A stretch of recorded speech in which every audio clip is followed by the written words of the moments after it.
Welcome to my channel RNV study. हम लोग पलासी की लड़ाई के पार्ट 1, पार्ट 2 और पार्ट 3 पे विस्तृत चर्चा कर चुके हैं, जिनमें हम लोगों ने क्या चर्चा किया था। पलासी का युद्ध कहाँ हुआ, कब हुआ और क्या क्या कारण थे। अभी जब दो लोगों के बीच युद्ध होता है या दो लोगों के बीच झगड़ा होता है तो कोई ना कोई परिणाम तो निकलता है ना भाई। तो उसी तरह पलासी का युद्ध जब हुआ तो उसका परिणाम कहने को तो बहुत छोटा है, एक दिन की लड़ाई थी, लेकिन ये इसका परिणाम विश्व पे पड़ा, भारत की राजनीति में पड़ा। ये 1757 में जो लड़ाई हुई थी, ये एक छोटी सी घटना है, बहुत छोटी सी घटना है, लेकिन इसका प्रभाव बहुत ही व्यापक है। इसी लड़ाई से भारत में अंग्रेज प्रवेश कर गए, भारत की राजनीति में, और धीरे धीरे 100 वर्षों के बाद 1857 का युद्ध हुआ। 1857 जिसमें बी डी सावरकर ने कहा कि ये हमारा भारत का प्रथम स्वतंत्रता संग्राम है, जबकि इंग्लिश राइटर्स जितने हैं ये लगभग इन्होंने कहा कि ये तो एक सिपाही विद्रोह था। चलो हम जब 1857 की बात करेंगे तो रोंगटे खड़े हो जाएंगे, कैसे कैसे वीरों ने बलिदान दिए हैं। तो अभी हम पलासी के युद्ध के परिणाम की बात करते हैं। क्लियर है? तो परिणाम ये तो क्लियर आप लोगों को हो गया कि 23 जून को नवाब हारा क्या था, एक सौदा हुआ था। पणिकर साहब ने भी बोला कि ये तो बंगाल को बेच दिया था इन्होंने। बैंकर्स और ये Mir Jafar commander of chief मिल जाए तो क्या होगा यार, खत्म हो जाएगा। पाकिस्तान में देखो हमेशा तख्ता पलट होता रहता है, हमेशा तख्ता पलट होता रहता है। वो प्राइम मिनिस्टर को कुछ समझते ही नहीं है।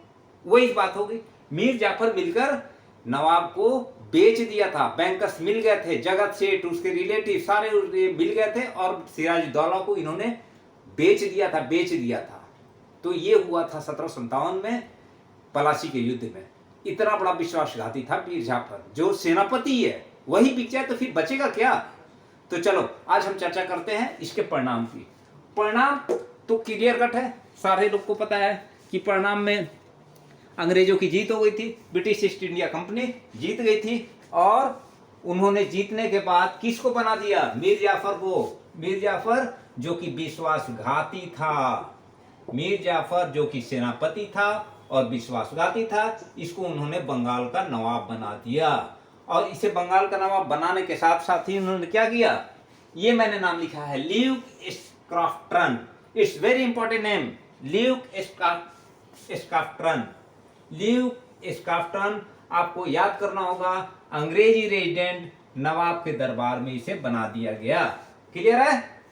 ये आप लोगों को क्लियर होना चाहिए। तो पहली बात तो ये हो गई कि मीर जाफर को नवाब बना दिया, ठीक है, बन जाए भाई। जब ये उस प्रवृत्ति का था ही, इसने ही धोखा देकर नवाब को खत्म करा दिया था।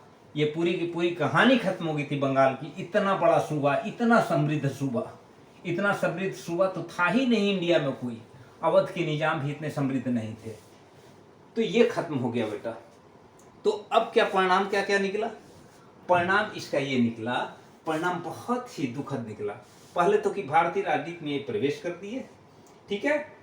बंगाल में क्या किया इन्होंने, बंगाल से इन्होंने क्या किया, ब्रिटिश साम्राज्य की नींव डाल दी। अंग्रेजी साम्राज्य, एक ये आए थे व्यापारी बन के, मेरे पास आए थे कि भैया मसाला बेचेंगे, मुझे जगह दे दो, और आज अंग्रेजी साम्राज्य की स्थापना का इन्होंने नींव रख दिया। कितनी बड़ी बात है, अंग्रेजी साम्राज्य की स्थापना का नींव मतलब बेस डाल दिया इन्होंने। ये पहला काम किए बंगाल से। और बंगाल सोच लो कि बंगाल की खाड़ी उसके चारों तरफ है, पोर्ट है, तो बहुत इसका बिजनेस ही बढ़ने लगा। और मैं बार बार बोल चुका हूँ, ये नाम हमेशा आप लोग याद रखना, के एम पणिकर सर हिस्टोरियन है, इन्होंने लिखा था कि इस विश्वासघाती के चलते क्या क्या हुआ। इस विश्वासघाती के चलते यह युद्ध नहीं था, कुछ भी नहीं था, ये एक छल था, एक विश्वासघात था। और मैं पार्ट 3 में इसकी चर्चा पूर्णतः कर चुका हूँ। इसका परिणाम काफी महत्वपूर्ण निकला, इसलिए इसे विश्व के निर्णायक युद्धों में, क्या कहे, निर्णायक युद्धों में इसका स्थान दिया जाता है। पलासी के लड़ाई का, पलासी के लड़ाई को युद्ध नहीं बोलते, बैटल बोलते, battle of Plassey, not war of Plassey. जैसे फर्स्ट वर्ल्ड वॉर हम लोग बोलते हैं, इसलिए कि उसका एरिया बहुत ज़्यादा था, बहुत से देश सम्मिलित थे, इसलिए यहाँ तो दो पक्ष के बीच हुई। दो पक्ष के बीच जब घटना घटती है और कम समय में और कम जगह में, तो उसको हम लोग लड़ाई बोलते हैं। ठीक है। इस बंगाल में क्या हुआ, ब्रिटिश साम्राज्य की नींव डाल दी गई। और क्लाइव कहता है, क्लाइव क्या कहता है, क्लाइव इसे क्रांति की संज्ञा देता है। वाह भाई, हमारे ही पास आए हो तुम ट्रेडर बनकर, व्यापारी बनकर, और इसे क्रांति की बात कहते हो। चलो, तो क्लाइव ने इसे, इस लड़ाई को क्रांति की संज्ञा दी। ये क्वेश्चन आ सकता है, क्वेश्चन आ सकता है, इसलिए आप लोगों को याद रखना चाहिए। वास्तव में यह एक क्रांति थी, क्योंकि इसके द्वारा भारतीय इतिहास की धारा के महान परिवर्तन आ गए। भारतीय की इतिहास की धारा में क्या हो गया, महान परिवर्तन आ गया। और एक व्यापारिक संस्था थी, ट्रेडर थे ना ये लोग, ये तो व्यापारी थे, व्यापार करने आए थे भाई। और आज क्या हो गए, ये आज इंडियन पॉलिटिक्स के ये पार्ट हो गए, भारत की राजनीति में प्रवेश कर गए और बंगाल की राजनीति का बागडोर अपने हाथ में ले लिया। मीर जाफर क्या था, इनका कठपुतली था, इनका कठपुतली था, उनके साथ तो सौदा किया था। अब जैसे जैसे ये बोलते थे वैसे वैसे करता था, और जब नहीं करता था तो फिर बाद में चर्चा करेंगे, इसको भी हटा दिया। और उसके बाद वही हुआ जो रविंद्र शर्मा, हम लोगों के बहुत पहले की बात है, 2001 वगैरह के, वो आई में बहुत बड़े पोस्ट पे थे, फिर उन्होंने सीआई के एजेंट वगैरह बन गए थे। तो बाद में यहाँ से किसी तरह जब पता चला, बहुत हाई लेवल पे थे, उन पे हाथ डालना किसी के लिए संभव नहीं था जब तक फुल एविडेंस नहीं मिले। तो जब एविडेंस मिला तब तक वो नेपाल निकल गए, नेपाल के थ्रू फिर सीआईए में, वो सीआईए के द्वारा वो अमेरिका चले गए, और अमेरिका वाले उन्हें ही संभवतः मरवा दिया। वो कहता है कि जो अपने देश का नहीं हुआ मेरे का क्या होगा। तो वही हाल मीर जाफर का भी बाद में हुआ था। इस पे हम लोग विस्तृत चर्चा इसके बाद में करेंगे।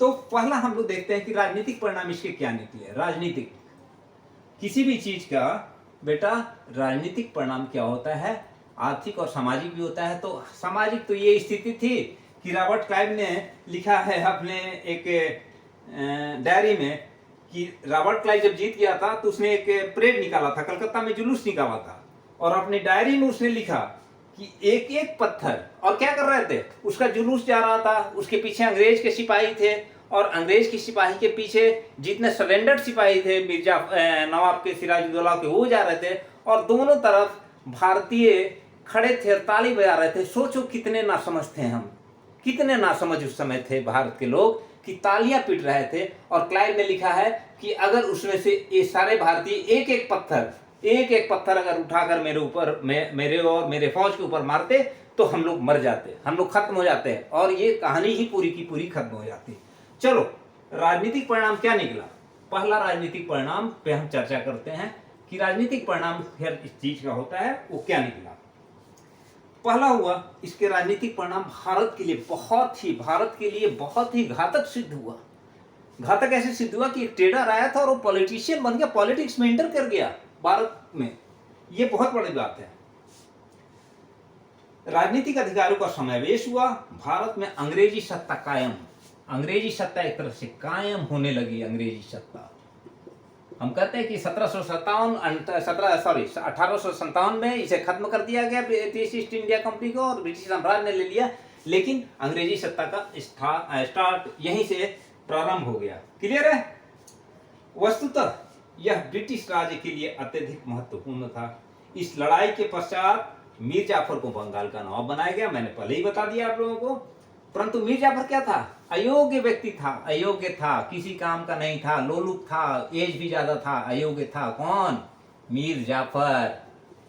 इसका तो नाम लेने से पहले मत करता है कि इसका नाम ही काट दूं, लेकिन क्या करोगे यार, पढ़ना तो है इतिहास। लेकिन इतिहास पढ़ने का मतलब ये नहीं होता है। इतिहास पढ़ने का मतलब क्या है कि इतिहास इसलिए हम लोग पढ़ते हैं कि इतिहास से हमें सीख मिलती है कि हमको ऐसा नहीं करना चाहिए, ऐसा करने से इसका क्या परिणाम होता है, इसी को दर्शाता है इतिहास। इसलिए इतिहास is not a simple subject, it's very important, very important subject, जिससे हमें पता चलता है कि क्या करना चाहिए भविष्य में और क्या नहीं करना चाहिए। जयसन का नाम आप लोगों ने सुना ही होगा, उसकी भी चर्चा हम लोग करेंगे जब डायनेस्टी की पढ़ेंगे। बहुत सी डायनेस्टी हैं इंडिया में, और मैं आदिकाल, ancient history, medieval history, modern history, ये तीनों पर चर्चा करूंगा। विशेष व्यक्तित्व पर चर्चा करूंगा, भूगोल पे बात करूंगा, संविधान पे बात करूंगा, आपके। और मैं आप लोगों के साथ संभवतः बेसिक इंग्लिश, मैथ्स, इन सबों की भी तैयारी कराऊंगा, चर्चा करूंगा जितना मुझे समझ में आता है। लेकिन आप कमेंट्स करो please, please and please comment me. अब क्या था, इसका मेनली मीर जाफर तो कठपुतली था, अंग्रेज बन गए इसके वास्तविक शासक। बंगाल पर अंग्रेजों का मार्ग साफ होता गया। सिराजुद्दौला के हटने से अंग्रेजों को राजनीतिक प्रभुत्व बढ़ाने का फायदा मिल गया। सिराजुद्दौला बहुत ही 23 साल का था और बहुत ही एनर्जेटिक था। वो नहीं चाहता था, लेकिन इनकी गद्दारी की वजह से 50,000 की सेना लेके था और ये 3,000 मात्र सेना से लेके जीत गए थे। सोच लो, पार्ट 1 पार्ट 2 में मैंने इसे पूरी तरह विस्तृत चर्चा कर चुका हूं। मुगल साम्राज्य के लिए पलासी की लड़ाई का परिणाम घातक सिद्ध हुआ। बंगाल से प्रतिवर्ष मुगल बादशाह को अच्छी आमदनी होती थी। मुगल बादशाह को ही काफी पैसा देते थे बंगाल के नवाब। बंद कर दिया, ये अंग्रेज जो था सब बंद कर दिया। चलो हटाओ, कहानी खत्म है तुम्हारा। इसके बाद हम चर्चा करेंगे बक्सर की लड़ाई की। Battle of Buxar, Hector Munro जो था वो उसको लीड किया था और उसमें अवध का नवाब, मुगल सम्राट और फिर मीर जाफर को हटाकर मीर कासिम वगैरह बैठा था। तो ये लोग फिर इलाहाबाद की संधि वगैरह हुई थी, उसकी चर्चा हम लोग डिटेल्स चर्चा करेंगे, इसकी डिटेल्स चर्चा करेंगे बैटल ऑफ बक्सर में। ओके, तो मुगल साम्राज्य की जो थी आमदनी वो क्या हो गई, मुगल साम्राज्य भी जो था, मुगल साम्राज्य की आमदनी भी खत्म हो गई। इसका मतलब कि भारत का जो बादशाह था उसका भी इनकम कम हो गया।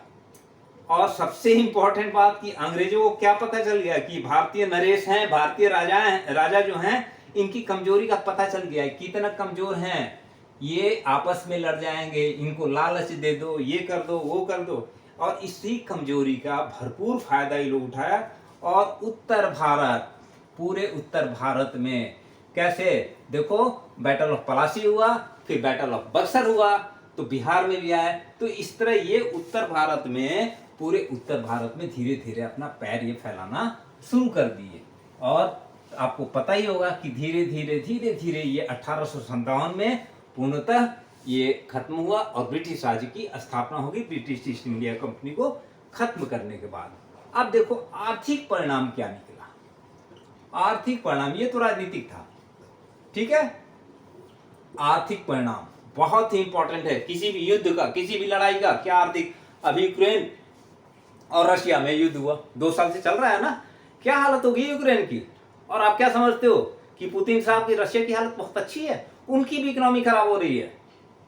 तो लड़ाई किसी का भी, कोई भी लड़ाई, उसका परिणाम अच्छा नहीं होता है, दोनों पक्ष को लॉस होता है। तो आर्थिक परिणाम देखो क्या हुआ।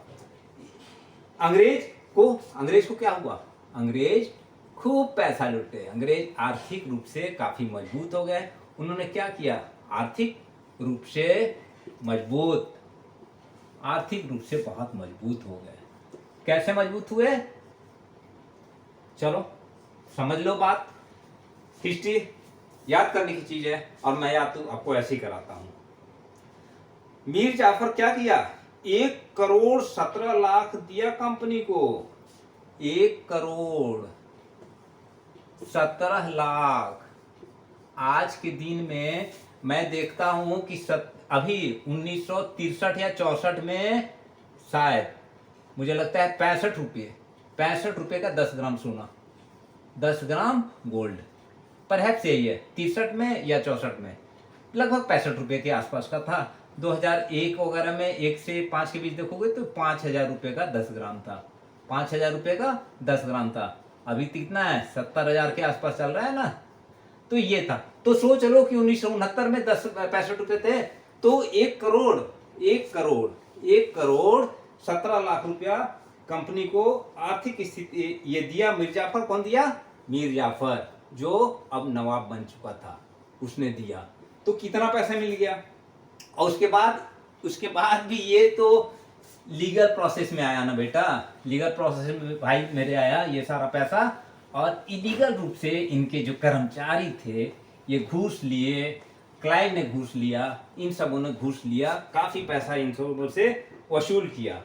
कर्मचारी क्या किए, लगभग 12.5 लाख लगभग 12.5 लाख, 12.5 लाख रुपया इन लोगों ने वसूली कर ली। क्लाइव को लगभग, क्लाइव जो था, रॉबर्ट क्लाइव साहब जो थे, ये मद्रास में कलर के रूप में ज्वाइन किए थे। इनको कितना पैसा मिल गया? इनको मिल गया लगभग 2,24,000। 2,24,000। अब अंदाज लगा सकते हो, अब आप अंदाज लगा सकते हो कि इतना पैसा हिंदुस्तान से चला गया और इससे क्या क्या फायदा हुआ होगा, ये सोचने वाली बात है। सबसे इंपॉर्टेंट ये बात है कि इतना पैसा जब चला जाता है तो क्या इस पैसे का उन्होंने किया क्या, आखिर जो क्या किए। तो सबसे पहले इन्होंने क्या किया, धीरे धीरे जागीरदार बन गई और बाद में बंगाल की दीवान बन गई। एक तो जागीरदार और उसके बाद क्या हुआ, जागीरदार और फिर दीवान बन गई। ये पैसा वसूलने लगे। कंपनी को क्या मिल गया, ब्रिटिश साम्राज्य की नींव डाली गई, अंग्रेजों को पुनः व्यापार का अधिकार मिल गया। ये तो मैं पहले ही चर्चा कर चुका हूं। मीर जाफर ने कंपनी को घूस में लगभग 3 करोड़, घूस कितना दे दिया ये मीर जाफर हुआ, 3 करोड़ रुपया। सोच लेना, ये आज में तो लाख में तो बात ही नहीं होता है, 3 करोड़ ही घूस दे दिया। ठीक है, ये 3 करोड़ क्या कर दिया, घूस में दे दिया। इतना पैसा था, कोई फर्क नहीं पड़ा। सोच लो बंगाल कितना समृद्ध था। ठीक है, अब व्यापार से अंग्रेजों को करीब कितना लाभ हुआ, और अंग्रेज जब व्यापार किए तो व्यापार से लगभग 15 करोड़ रुपया, ये करोड़ में बात हो रही है, सन किसमें 1757 की बात हो रही है। व्यापार में 15 करोड़, वाह क्या बात है। इतना पैसा लेने के बाद अब इस पैसे का इन्होंने क्या किया, इसी भारतीय के विरोध, इन्हीं भारतीय राजाओं के विरुद्ध, और फ्रांस में सप्तवर्षीय युद्ध चल रहा था। वो फ्रांस इनका कट्टर विरोधी था और ये छत्र राज स्थापित करना चाहते थे। तो इस पैसे का उन्होंने उपयोग इन सारी चीजों में किया। अब क्या किया, भारत के सबसे समृद्धि तथा घने भाग से व्यापार करने का अधिकार मिल गया। बहुत बड़ा राज्य था बंगाल, उसका इनको अधिकार मिल गया। बंगाल के शासक पर भारी प्रभाव, क्योंकि उसे सत्ता कंपनी ने दे दी थी। मतलब कि वो तो दिया था यार, दिखावे के लिए था। कोई सत्ता उसने भाई कठपुतली था वो, तो उसको सत्ता दे दिया था, तो ये तो दिखावे के लिए था। ठीक है, इस स्थिति का लाभ उठाकर अप्रत्यक्ष रूप से, इनडायरेक्ट रूप से, इनडायरेक्टली जो राजा था वो तो अंग्रेज हो गया था। क्लियर है।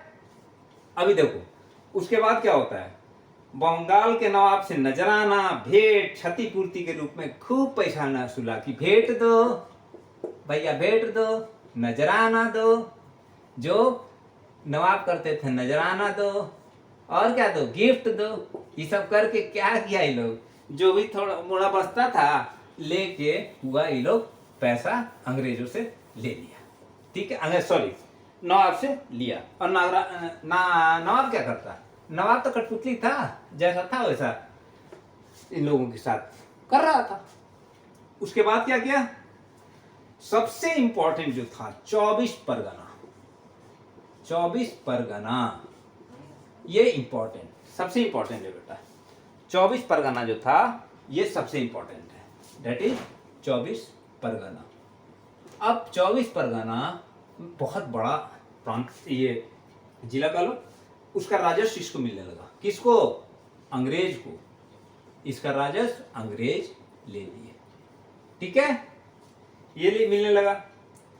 अब ये सारा पैसा बंगाल पर अधिकार एवं एकाधिकार व्यापार से इतना धन मिला, इतना पैसा मिला कि इंग्लैंड से धन मांगने की कोई जरूरत नहीं है। क्या इन लोग किया, इंग्लैंड से कोई पैसा वैसा नहीं ले रहा था। छोड़ो, माना नहीं जी, अपना पैसा अपने पास रखो, अब मैं इन लोगों से ही पैसा लेके अब इन लोगों के विरुद्ध ही लड़ाई करके सारा पैसा अब इंग्लैंड भेजूंगा। तो ये सारा पैसा ले लिए और क्या किए, इंग्लैंड से धन मांगने की इनको जरूरत नहीं थी, इतना पैसा मिल गया। चीन से हुए व्यापार से भी इनको काफी फायदा हुआ। इस धन को चीन के व्यापार के साथ लगाया। उसी पैसे से, जो पैसा इनको मिला उससे ये सैन्य शक्ति का गठन किए, सैन्य मजबूत किए और जब उन्हीं के पैसा, हमारा ही पैसा और हमारे ही सैनिक को बहाल कर गए और उसके अगेंस्ट, हमारे ही अगेंस्ट लड़ाना इन्होंने शुरू कर दिया। और इस पैसे का फ्रांस तथा भारतीय राजाओं के विरुद्ध किया गया। और उसके बाद ये पैसा को फिर इंग्लैंड भेजना शुरू कर दिए। इतना पैसा इनके पास हो गया, इतना पैसा हो गया कि ये पैसे को इंग्लैंड भेजना शुरू कर दिया। पहले इंग्लैंड से पैसा मंगाते थे कि भाई ये करना वो करना, अब ये पैसा इंग्लैंड को भेजने लगे।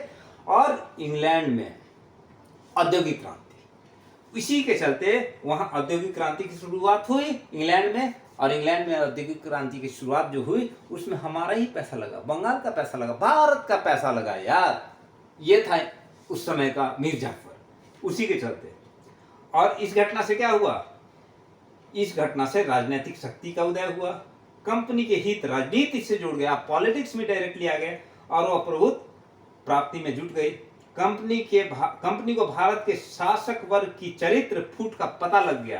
क्या लग गया इन लोगों को? कि ये लोग को फोड़ दो, फूट जाएंगे, तुरंत कहानी इन लोगों का खत्म हो जाएगा। इसी युद्ध से प्राप्त संसाधनों का प्रयोग, मतलब पैसे का प्रयोग करके कर्नाटक के तीसरे और अंतिम युद्ध में, मैं बाद में चर्चा करूंगा, कर्नाटक का तीनों युद्ध में चर्चा करूंगा। तो कर्नाटक के तीसरे युद्ध में पैसा लगा के वहां पे जीता और उस पैसा को फ्रांस कंपनी को पैसा लगा, फ्रांस की कंपनी को हराया। और उसके बाद वेदरा के युद्ध में, वेदरा जिसपे हम डिटेल्स डिस्कस करेंगे, वेदरा के युद्ध में डच को हराया। क्लियर है? और डच को हराया। और देन आफ्टर उसके बाद क्या हुआ?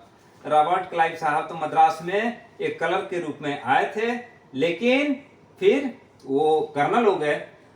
क्लाइव जब इंडिया छोड़ा था ना, जब इंडिया छोड़ा था 1767 में इंडिया छोड़ा था। और जब इंडिया छोड़ा था तो आज के हिसाब से, इट मीन्स 2023 के हिसाब से उसके पास कितना पैसा था मालूम है? आज के डेट का मानोगे तो 30 करोड़, ठीक है, 30 करोड़ 5 लाख रुपया नहीं, पाउंड, ठीक है, इतना पैसा था। और इस पैसा को उसने क्या किया? Dutch company, Dutch east India company के मार्फत, कंपनी के माध्यम से ये पैसा भेजा। इस प्रकार आपका ये होता है परिणाम, आर्थिक परिणाम खत्म, भारत में अंग्रेजों की राजनीति का प्रवेश। और इसी के साथ मैं ये विस्तृत चर्चा अंत करता हूँ, विस्तृत चर्चा का। और नेक्स्ट टॉपिक में संभवतः बक्सर की लड़ाई, बैटल ऑफ बक्सर, और इस बीच में बैटल ऑफ बक्सर के बाद या बैटल ऑफ बक्सर से पहले कर्नाटक का युद्ध और सतवर्षीय युद्ध, इन सबों की चर्चा करूंगा। और आप लोग से रिक्वेस्ट है, प्लीज रिक्वेस्ट है, कमेंट्स करो यार, नहीं कमेंट्स करोगे तो मुझे पता नहीं चलेगा। और आप बताओ कि किस टॉपिक पे मैं आप लोगों के साथ चर्चा करूं, किस टॉपिक पे मैं आप लोगों के लिए मटेरियल तैयार करूं, किस पे मैं चर्चा करूं। और comments, please comment, subscribe and share तो मैं करता हूँ, लेकिन अच्छा लगे तो जरूर सब्सक्राइब कर देना, शेयर कर देना, लाइक कर देना और अपने दोस्तों को भी इससे लाभ पहुंचाना। Very very thanks for watching my video. Okay, जय हिंद।